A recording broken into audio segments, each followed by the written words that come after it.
Hello everyone, welcome on my YouTube channel. तो आज हम डिस्कस करेंगे topic late blight of potato, जो कि हमारा BSc semester first unit 7 disease control का है। तो चलिए शुरू करते हैं। ये जो डिजीज़ है ये 15 से 20 लाख लोगों की मौत का कारण बनी थी किसी टाइम में। तो फिर ये ना फैले, तो इसको पढ़ना बहुत इंपॉर्टेंट है और एग्ज़ाम पॉइंट ऑफ व्यू से और एग्ज़ाम में आते हैं इससे लेट ब्लाइट ऑफ पोटैटो से। तो हमारा फर्स्ट पॉइंट है the disease is cause by a fungal pathogen Phytophthora. ये जो डिजीज़ हमारी जो है वो फंगल पैथोजन की है, जिसे हम फाइटोप्थोरा कहते हैं। ये इसका मेन सोर्स है फाइटोप्थोरा। सेकंड पॉइंट है host member of family Solanaceae. जो इसका होस्ट मेंबर है वो है सोलानेसी फैमिली को, जिसको ये इफेक्ट करता है। Potato is the most common host. Tomato are also infected by late blight of disease. जो पोटैटो है वो इसका मोस्ट कॉमन होस्ट है। पोटैटो को जो इसकी पोटैटो की जो आलू की फसल है उसको सबसे ज़्यादा इफ़ेक्ट करता है ये, और टोमेटो भी है, टोमेटो को भी करता है। थर्ड पॉइंट है epidemic disease. The famous Irish famine of 1845 to 1846 was due to late blight infection. 10 to 15 lakh people died from starvation. ये एक एपिडेमिक डिजीज़ है जो आयरिश फेमाइन 1845-1846 के आसपास ही फैली थी, लेट ब्लाइट ऑफ इन्फेक्शन। इससे 10 से 15 लाख लोग भूखमरी से मर गए थे, क्योंकि उस टाइम आलू की फसल, आलू जो था वो उस टाइम मेन सोर्स हुआ करता था फूड का। तो आलू की फसल ना होने के कारण 10 से 15 लाख लोग स्टार्वेशन भूखमरी से मर गए थे। First describe by M.J. Barclay named Dei Berry, originated in Mexico and spread in other country. जो उसको डिस्क्राइब करा था लेट ब्लाइट ऑफ पोटैटो को, वो M.J. Barclay ने करा था, और जो इसका नाम जो रखा था वो डेई बेरी ने रखा था। ये ओरिजिनेटेड मैक्सिको में हुई थी सबसे पहले, स्प्रेड फिर उसके बाद अदर पार्ट्स ऑफ कंट्री में आई थी ये। In India first introduce in Nilgiri hills between 1870 to 1880 and very soon spread into Darjeeling and the Himalayan region. India में इसका इंट्रोडक्शन जो हुआ था वो नीलगिरी हिल्स में हुआ था, और 1870 to 1880 के आसपास। फिर उसके बाद ये हल्के हल्के फैलती रही, जल्दी फैल गई दार्जिलिंग और हिमालयन रीजन के आसपास। The first severe outbreak of the disease were reported between 1912 and 1928 from Assam, Bengal and Bihar. फिर जो इसकी जो बढ़ोतरी दिखी इस बीमारी में, इसकी जो फसल में, आलू की फसल में जो बीमारी वो दिखी डिजीज़, उसका फर्स्ट सर्व आउटब्रेक सबसे ज़्यादा दिखाई दिया फिर उसका 1912 से 1928 के आसपास असम में, बंगाल में और बिहार में। तो आइए बात कर लेते हैं इसकी डिजीज सिम्टम्स की। में फर्स्ट पॉइंट आता है हमारा the first symptoms are the appearance of brown spot और necrotic areas on the leaf blight. जो इसका हमें पहला सिम्टम देखने को मिलता है वो हमारे ब्राउन कलर के जो स्पॉट मिलते हैं लीफ पे, जहाँ से लीफ ख़राब होना शुरू होती है वहाँ से शुरू होता है ये। The brightened area soon turns to brownish blackish lesions enlarging rapidly under favourable condition. जैसे ही इसको इसकी फेवरेबल कंडीशन मिलती हैं वैसे ही ये ब्राउनिश और ब्लैकिश होना शुरू हो जाता है वहीं से ही। The symptoms of disease can be seen on any part of the plant leaves, petioles, stems and tubers. ये प्लांट के किसी भी पार्ट पर आपको देखने को मिल जाएगा, लीव्स पर, पेटियोल्स पर, स्टेम्स पर, उसके ट्यूबर्स पर।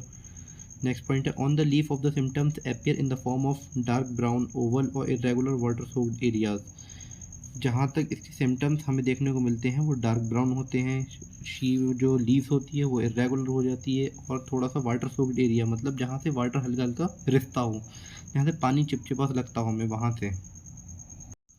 इन the early stage the symptoms develop at the tip और the margin of the old leaves and later stage spread downwards और इनवर्ड। जो इसकी जल्दी वाली स्टेज होती है उसके सिम्टम्स हमें लीव्स के टिप ऑफ मार्जिन, मतलब जहाँ से टिप शुरू होती है लीव्स की वहाँ पर, और पुरानी पत्तियों में हमें देखने को मिलता है। और लेटर जो बाद में स्टेज जो होती है इसकी, वो जो फैलता रहता है ये पैथोजन डाउनवर्ड नीचे की तरफ फैलता है और इनवर्ड अंदर की तरफ फैलता है, और फिर धीरे धीरे ये पूरे पेड़ को कवर कर लेता है। In India December to January brown spot on the leaves increase. India में दिसंबर से जनवरी तक के महीने में ब्राउन स्पॉट जो होते हैं वो लीव्स के ऊपर बढ़ना शुरू हो जाते हैं, तेज़ी से बढ़ना शुरू हो जाते हैं। If the condition are humid, the cells of the tuber become soft and dark brown. They sometimes is known as wet rot. जो ह्यूमिडिटी का जब मौसम होता है, हल्का सा हमारे एटमॉस्फेयर में ह्यूमिडिटी प्रेजेंट होती है, तो जो इस प्लांट के ट्यूबर्स होते हैं वो मुलायम हो जाते हैं और उनको ब्राउन कलर के उनके ऊपर धब्बे दिखने लगते हैं, और उसको हम वेट रॉट कहते हैं। In the dry atmosphere, however, the potato pulp does not rot, but its interior part become black. This condition is called dry rot. जो हमें पोटैटो के अंदर काले से धब्बे देखने को मिलते हैं ड्राई एटमॉस्फेयर में, तो उसको हम ड्राई रॉट कहते हैं। तो आइए चलिए बात कर लेते हैं इसकी कॉजल ऑर्गेनिज्म की। फर्स्ट पॉइंट है कॉज बाय फाइटोप्थोरा इन्फेस्टेंस। जो कॉज होता है फाइटोप्थोरा इन्फेस्टेंस की वजह से, जो फंगस, जो कि एक फंगस है। एंडोफाइटिक है। एंडोफाइटिक मीन्स प्लांट के अंदर होता है, प्रोफ्यूसली ब्रांचिंग देखने को मिलती है। और सीनोसाइटिक हाइफी। सीनोसाइटिक हाइफी से मतलब है न्यूक्लियस डिवीजन होता है, karyokinesis occur but cytokinesis does not. और हमारा है कि develop intercellularly and form Historia.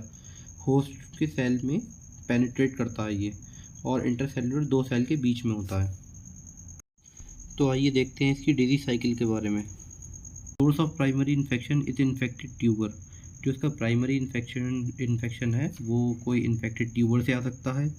Infected tuber carry mycelium और फ्रूटिंग बॉडी ऑफ पैथोजन। जो इन्फेक्टेड ट्यूबर है वो इन्फेक्टेड का माइसीलियम कैरी करता हो, या उसकी फ्रूटिंग बॉडी पैथोजन, उसकी जो फ्रूटिंग बॉडी है उससे पैथोजन हो, तो ये हमारा हो सकता है इससे। और थर्ड है secondary infection are transmitted when healthy plant come in contact with infected plant. ये सेकेंडरी इन्फेक्शन है कि हेल्दी प्लांट किसी इन्फेक्टेड प्लांट के कांटेक्ट में आ जाए और उससे वो हो जाए।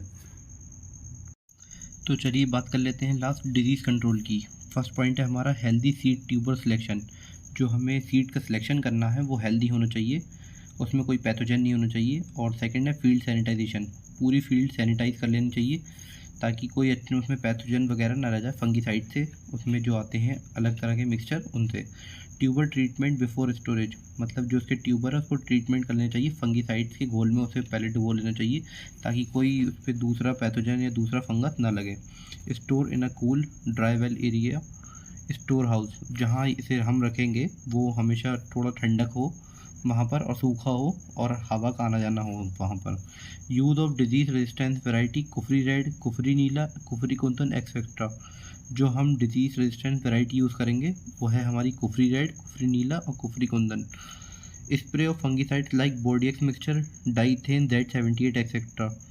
हम कुछ वहाँ पर स्प्रे करेंगे फील्ड में, हमारे फंगीसाइड्स होते हैं वो हम उसका सैनिटाइजेशन करेंगे, Bordeaux mixture, Dithane Z78 etcetera. Thank you so much. और आपको अगर कोई भी और वीडियो चाहिए तो आप कमेंट में बता सकते हैं मुझे।